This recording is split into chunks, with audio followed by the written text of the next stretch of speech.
Agricultural Bank of Namibia's Agri-Advisory Services Division offers training to farmers and bank clients in various farming enterprises in all 14 regions of Namibia through face-to-face sessions.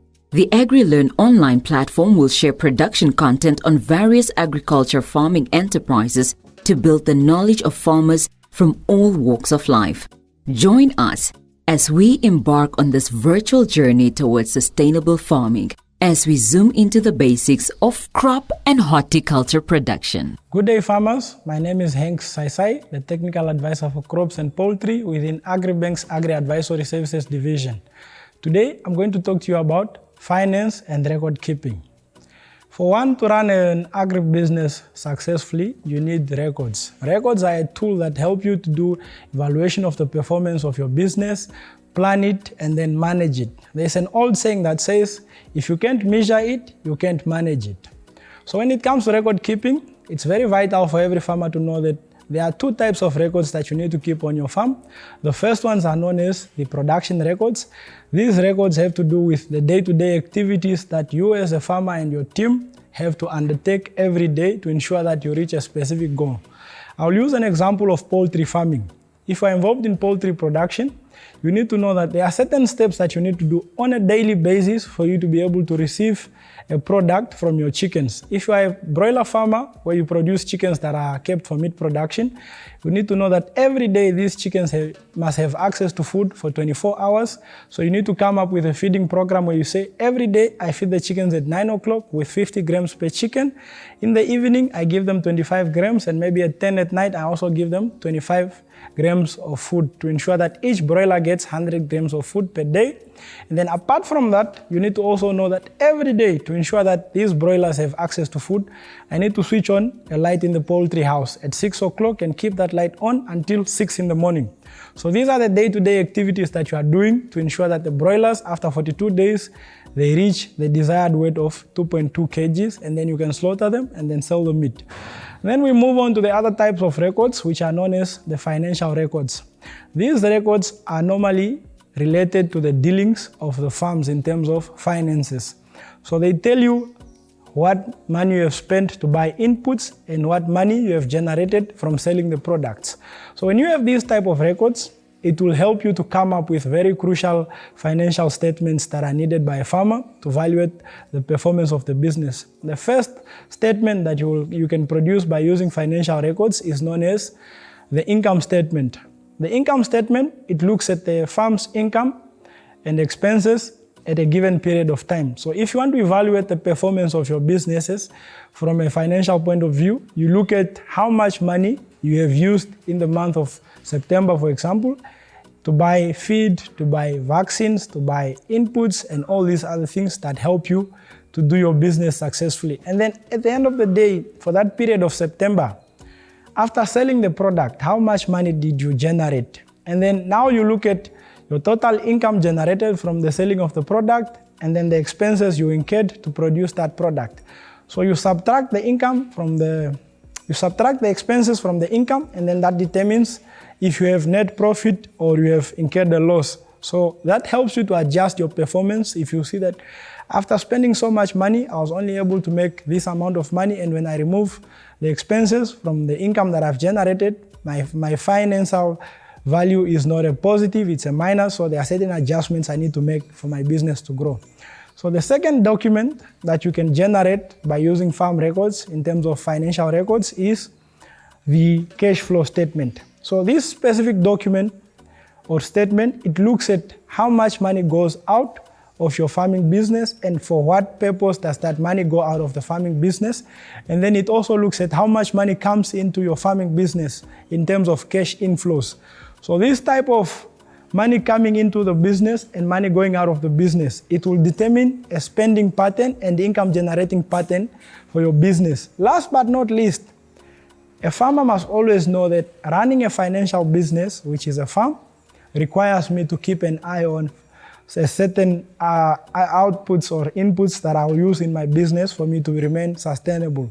So the last financial statement you generate using financial records is known as the balance sheet. So this document takes the farmer's assets and then it compares them with the liabilities and equity.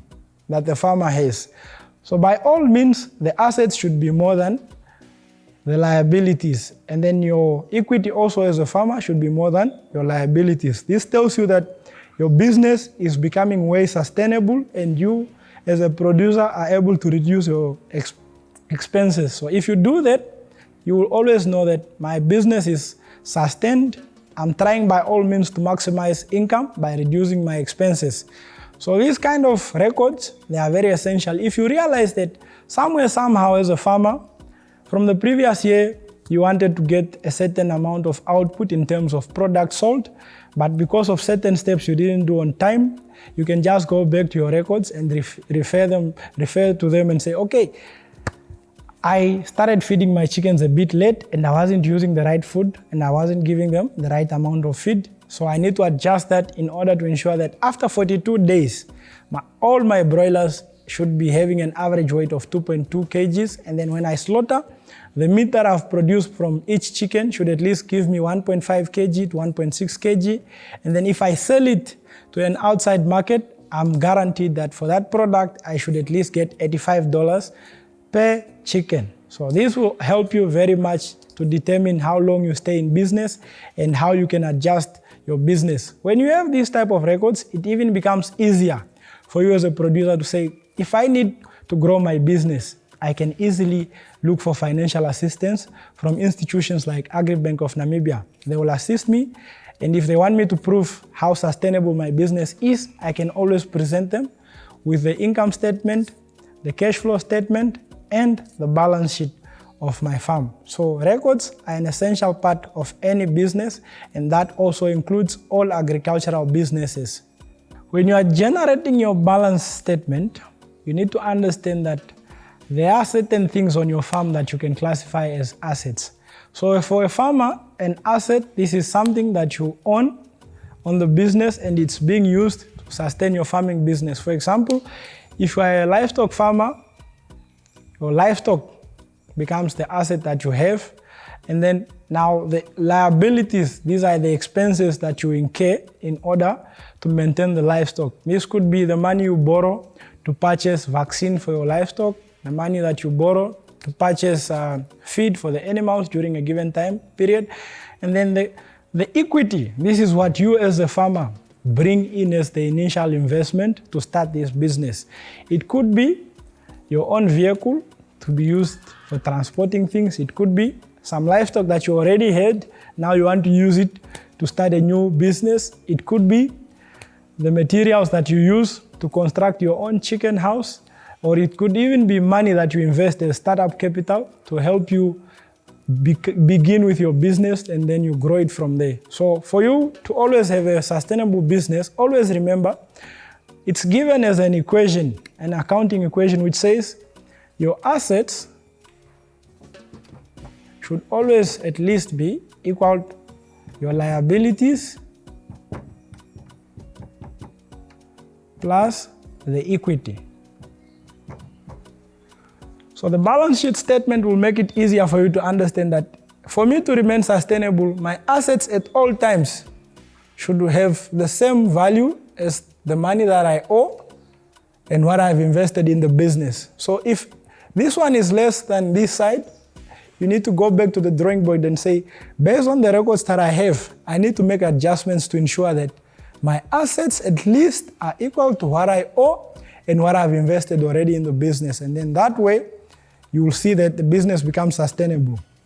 But the desired output is to ensure that the assets are growing, the liabilities are always being reduced, and then the equity should also increase. And that way you know that I owe less people, my assets are used effectively, and then I'm getting maximum income which I can sustain from the little that I have invested to ensure that my farming business grows. So in short, records help you to plan your finances, they help you to plan your productivity, they also keep you on track in terms of what you need to do every day to ensure that at the end of your production cycle, you are able to meet the desired goals of your farming business, and that is what makes farming quite sustainable. That's it for now. Join us next time for more valuable insights. Make sure to subscribe to our YouTube channel to avoid missing out on new content. Also, follow us on Twitter, Facebook, and Instagram pages for more content.